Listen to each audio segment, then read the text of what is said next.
참여하실 수 있습니다.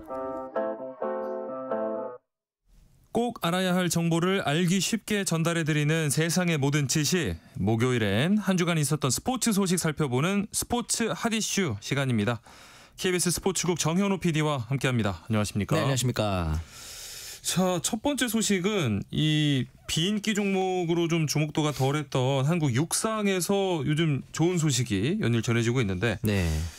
야, 남자 400m 계주 대표팀이 세계 종합대회에서 우승을 했어요. 네, 저희가 이렇게 이 코너에서 육상 소식을 맨 처음으로 전해드리게 될 줄은 몰랐는데, 그러니까요. 물론 이제 성인 대회라기보다 하계 유니버시아드 대회이긴 네, 합니다만, 네. 이 독일에서 열린 라인 루르 하계 유니버시아드 남자 400m 계주 결승에서 우리나라 대표팀이 38초 50의 기록으로 금메달을 따냈습니다. 야. 어쨌든 사계 종합대회 계주 종목에서 우승한 것이 당연히 이번이 좀 처음이 되겠고요. 예. 좀 아쉽게 한국 신기록 경신은 0.01초 차로 실패하긴 했지만 예. 충분히 좋은 기록이라고 볼 수 있을 것 같아요. 네. 그러면서 이제 이 대표팀이 좀 특별한 점이 올해 5월에만 한국 신기록을 3번 갈아치웠습니다. 그러니까요. 본인이 이번에 한국 신기록 경신에 실패했다고 하지만 어차피 본인들 기록입니다. 그렇기 때문에 얼마든지 또 기회가 있는 상황이고, 네. 이렇게 되면서 이제 육상계에서는 다가오는 올림픽이라든가 아시안 게임에서의 호성적까지도 기대해 볼 수 있는 상황이 되겠습니다.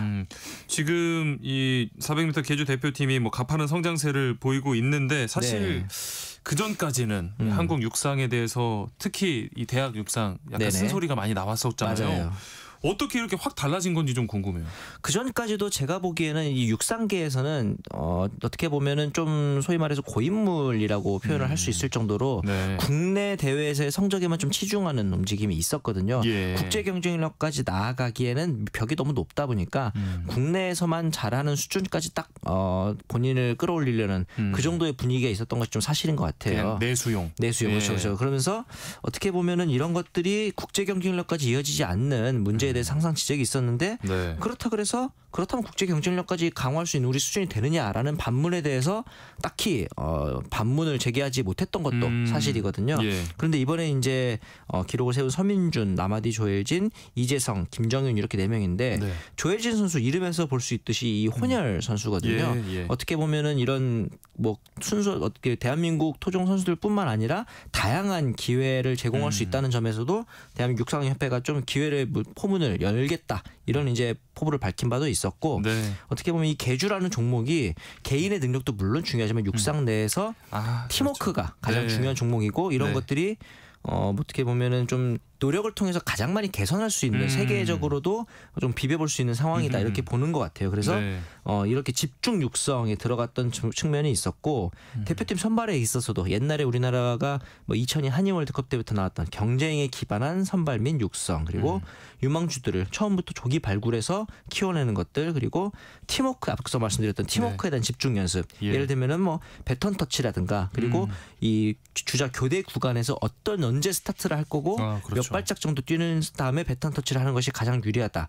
이런 것들은 집중 연습으로 또 커버가 되거든요. 네. 가깝게는 일본 육상 대표팀도 올림픽이라든가 아시안 게임에서 세계적인 수준까지 올라온 것을 보면서 이것이 어떤 그런 인종적인 문제라기보다는 우리가 좀 해결할 수 있는 부분이 있겠다라는 분석에 의한 결과가 아닐까라는 또 생각을 해봅니다. 실제로 뭐 선수들이 뭐 걸어 다닐 때도 이렇게 배턴 주고받는 훈련을 했다고 할 정도니까. 맞아요. 네. 그게 이제 좋은 결과로 이어진 것 같은데. 네. 야, 그러면 이렇게 진짜 조심스럽게 네. 올림픽 출전권 좀 기대를 해 볼까요? 올림픽에 나가기 위해서는 이제 2028년에 열릴 LA 올림픽이 되겠죠. 네. 38초 2대의 기록을 세운다면은 올림픽 출전이 가능하다라고 예. 이제 전망을 하고 있어요. 네. 우리나라 대표팀이 현재 기록하고 있는 기록이 38초 55니까 0.3초, 어떻게 보면 단거리 계주에서는 쉬운 부분은 아니긴 합니다만은, 그렇죠. 네. 지금까지 해왔던 앞서 말씀드린 그 체계적인 육성과 지원이 계속해서 가해진다면은 2028년이라는 기간이 3년 정도면은 그렇게 짧은 시간은 아니거든요. 네. 그리고 이제 대부분의 선수들이 지금 나이가 10대 후반에서 20대 초반, 굉장히 어린 선수들로 구성이 되어 있기 때문에 예. 무궁무진한 어떤 발전 가능성에 좀 기대를 해본다면은 기대가 또 되고요. 가깝게는 이제 다가올 나고야 아이치 아시안 게임에서 좀 더 한 번씩 그 두각을 나타내 준다면은 네. 올림픽까지도 그 페이스가 이어지지 않을까라는 생각도 듭니다. 이렇게 한국 육상에서 좀 기분 좋은 신기록이 나왔는데 네. 저희가 지난주에 좀 기대했던 신기록 네. 배드민턴 간판 안세영 선수의 이 대기록 도전은 아쉽게도 부상으로 좀 멈추게 됐어요. 제가 개인적으로 봤을 때 안세영 선수에 대적할 수 있는 유일한 선수는 안세영 선수 몸 상태뿐이다라고 생각을 했었는데 자신분. 예, 네. 역시나 그 부분이 결국은 발목을 좀 잡았던 것 같아요. 네. 이 중국 오픈 여자 단식 준결승전에서 중국의 한외 선수의 경기 도중에 이 게임 6대 6으로 맞선 상태에서 연속 5실점 하면서 무릎이 좋지 않아서 결국 기권을 선언을 했습니다. 예. 이 오른쪽 무릎이 사실 파리올림픽 때부터 계속적으로 안세영 선수의 고질병이었다고 네. 볼 수 있거든요. 그래서 계속 집중을 하지 못하는 상황이 이어지다 보니까 결국 기권이라는 결과로 이어진 것 같아요. 네. 안세영 선수가 지난 3월에는 사실은 이제 오른쪽 무릎은 아니고 허벅지 쪽에 또 부상이 있었거든요. 네. 그렇다 보니까 조금 더 몸 상태에 대해서 예민할 수밖에 없는 상황이기도 했고 예. 지난달 중순부터 이 진천 선수촌에서 합숙 훈련을 소화했었습니다. 그러면서 물론 이제 경기력을 빠르게 끌어올릴 수 있었던 점은 긍정적인 요소겠지만 그만큼 어떤 체력적인 부담도 많이 있었던 것이 아닌가라는 좀 걱정 어린 시선도 있고요.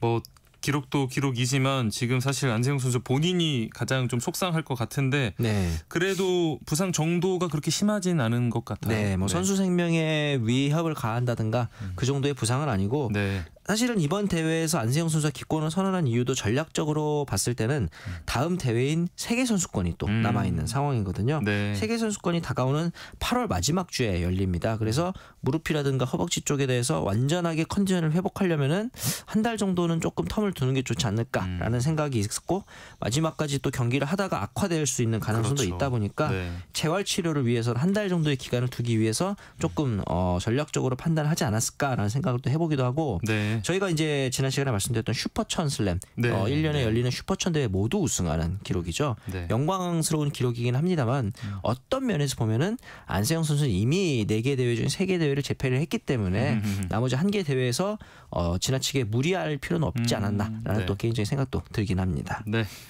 자, 그리고 한국 수영의 희망 황선우 선수가 0.18초 차이로 네. 아쉽게 이 4회 연속 개인 메달 획득에 실패를 했습니다. 네, 세계 수영 선수권에서 이제 개인전은 일단은 노메달로 좀 마감을 하게 됐습니다. 네. 어제 열렸던 남자 자유형 100m 준결선이 있었거든요. 네. 그런데 전체 16명 중에서 황선우 선수의 기록이 13위에 그치면서 8명이 진출하는 결선까지는 올라가지를 못했습니다. 네. 앞서 이제 열렸던 400m, 200m 종목에서도 본인이 기대했던 금메달이라든가 포디움 입성까지 이어지지 않아서 아마 100m에서는 본인의 마지막 기회라고 생각하고 스퍼트를 하지 않을까라는 생각이 또 있었는데 네. 이렇게 되면서 앞선 3차례 세계 선수권에서 이 황선우 선수가 모두 시상대에 올랐었거든요. 예. 2022년에는 부다페스트 대회에서 은메달, 그리고 후쿠오카에서 열린 2023년 대회에서 동메달, 그리고 2024년 도하 세계 선수권에서는 자유형 200m 모두 자유형 200m였는데 네. 금메달을 또 따내기도 했었거든요. 예. 그러면서 이번에도 과연 개인전 메달을 따낼 수 있을까 기대를 했는데 이번 대회에서는 개인적으로는 또 그런 생각도 해보는 게 개인전에서의 메달도 물론 중요하지만 지금 우리나라 수영 대표팀에서 가장 좀 기대하는 종목 중에 하나가 이 개영 종목이거든요. 그렇죠. 이 종목에서 조금 더 본인의 페이스를 100% 발휘하기 위해서 100m 종목에서는 약간 전략적인 판단을 한 게 아닌가 또 그런 생각도 하게 됐습니다. 네. 앞서도 한국 육상 계주에서 좋은 결과가 그러니까요. 있었던 것처럼 네. 다른 선수들 이번 이 세계 수영 선수권 대회 출전한 다른 선수들 성적은 어떤가요? 김우민 선수가 또 이 황선우 선수의 약간 아쉬움을 풀어줬다라고 볼 수 있을 것 같은데 네. 400m 종목에서 동메달을 따냈습니다. 예. 그러면서 지난해 도하 대회에 이어서 2회 연속 입상에 또 성공을 했거든요. 네. 그러면서 이 자유형 400m 종목에서 우리나라 선수가 2회 연속 메달을 딴 것은 김우민 선수가 처음이 되겠습니다. 네. 그리고 이제 앞서 말씀드린 이 계주 종목에 같이 출전할 선수가 김우민, 황선우 선수와 더불어서 이호준 그리고 김영범 선수가 있는데 네. 제가 개인적으로 봤을 때는 이 이호준 선수의 페이스가 우리가 기대하는 것보다 조금 더 덜 올라온 느낌이 좀 있습니다. 네. 이번 대회에서 준결승 자유형 200m 종목에서 준결승 진출에 좀 실패하는 기록이 나왔었거든요. 네. 본인의 페이스가 본인의 최고 기록까지 올라오지 않고 있는 상황이다 보니까 제 생각에는 이 김영범 선수 그리고 이제 김우민, 황선우 선수까지는 페이스가 나쁘지 않은 것 같아요. 그래서 네. 이호준 선수의 활약 여부에 따라서 우리 개영 800m 종목에서 메달 가능성 여부가 좀 밝혀질 것 같고 네. 여자 수영으로 넘어가 보면은 조현주 선수가 여자 자유형 200m 종목에서 한국 신기록을 세우면서 또 준결승에 오르는 좋은 결과가 있었고요. 예. 최동열 선수도 평영 50m 종목에서 결선에 또 예선을 통과하면서 결선 전체 13위의 자리를 또 하기도 했습니다. 네. 자, 이어서 프로야구 소식 살펴보겠습니다.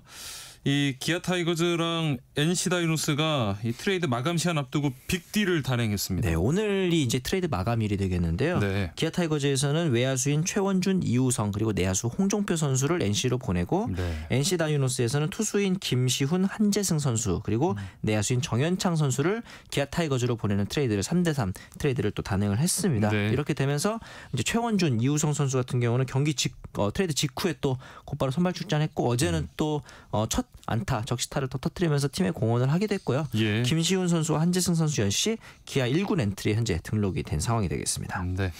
기아 타이거즈가 지금 이렇게까지 그 빅딜 이 트레이드에 나선 게 아무래도 성적 때문일 텐데 네. 한때 단독 2위까지 올라갔다가 지금 후반기 시작하고 엄청 흔들리는 모습이거든요. 맞아요. 이 중위권 경쟁이 앞으로 어떻게 흘러갈지요? 말씀하신 대로 후반기 시작한 이후에 NC에게 거둔 1승을 제외하고는 전패인 네. 7연패에 빠져 있는 또 예. 상황이 되거든요. 그러면서 현재 순위가 NC 다이노스와 공교롭게도 승률 1, 2 차이로 7위와 8위의 자리를 하고 있습니다. 오, 네. 어떻게 얼핏 들어보면은 이렇게 되면 좀 가을 야구가 어려워진 게 아니냐라는 예. 생각이 드실 수도 있는데 7, 8위니까요. 네, 4위인 KT와는 2경기밖에 차이가 나잖아요. 네. 4위부터 8위까지 2경기 차이로 팽팽하게 여전히 물려있는 순위 싸움이 되는데 네. 기아 입장에서는 후반기 들어서면서 불펜, 이 중간계 투진이 평균 자책점이 너무 좋지 않았기 때문에 김시훈, 한재승 선수를 좀 보강했다 이렇게 볼 수 있을 것 같고 네. 최원준 선수, 이우성 선수 모두 외야수예요. 그래서 NC 입장에서는 기존의 외야수들도 있는데 최원준 선수를 꼭 집어서 영입한 이유에 대해서는 수비적인 측면에서 특히 최원준 선수의 중견 수비에 이호준 감독이 매료돼서 사전에 우선적으로 이제 영입 제의를 했다 이런 얘기가 나왔었거든요. 네. 그런 면에서 봤을 때는 양 팀 모두 후반기를 앞두고 좀 분위기 전환을 위한 카드가 아니었나라는 생각이 듭니다. 네. 과연 기아는 이를 통해서 반등할 수 있을지 앞으로의 중위권 경쟁은 어떻게 흘러갈지 네. 계속해서 소식 전해드리도록 하겠습니다. 네.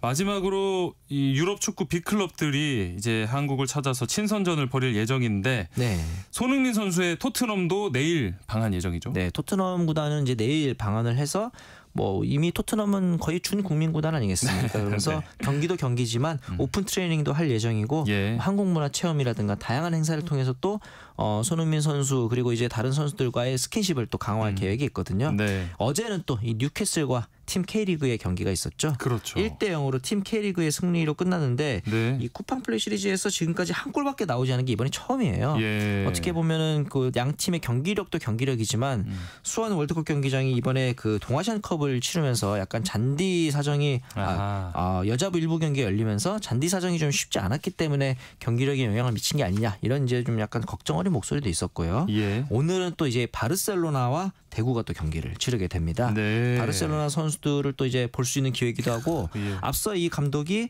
라민 야말의 출전 여부가 아마 이 우리나라 바르셀로나 팬들의 최대 가장 관심이죠. 큰 관심일 텐데 네. 공헌을 했습니다. 뛰긴 뛴다. 뛰긴 뛴다. 풀타임까지는 아닐 수 있겠지만 어쨌든 라민 야말 선수가 무조건 경기에 뛸 것이다라고 확언을 해줬기 때문에 이번에는 좀 믿고 경기장에 가도 되지 않을까라는 생각이 들기도 하고 예. 어제 경기에서 또 이제 오랜만에 박승수 선수가 뉴캐슬 소속으로 우리나라 팬들 앞에서 또 인사를 했던 것처럼 네. 이렇게 라민 야말이라든가 다른 굉장히 훌륭한 선수들을 만날 수 있는 기회가 될 것 같고요.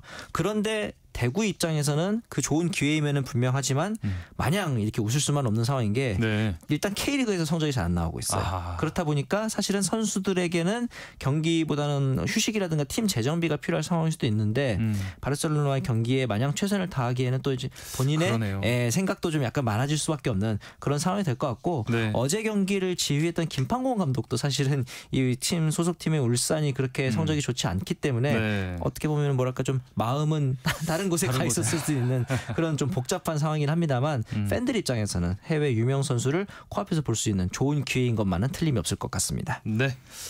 자, 오늘 스포츠 핫 이슈 여기까지 하겠습니다. KBS 스포츠국 정현호 PD와 함께했습니다. 고맙습니다. 감사합니다. KBS 세상의 모든 정보 1부 순서 여기서 마무리하고요.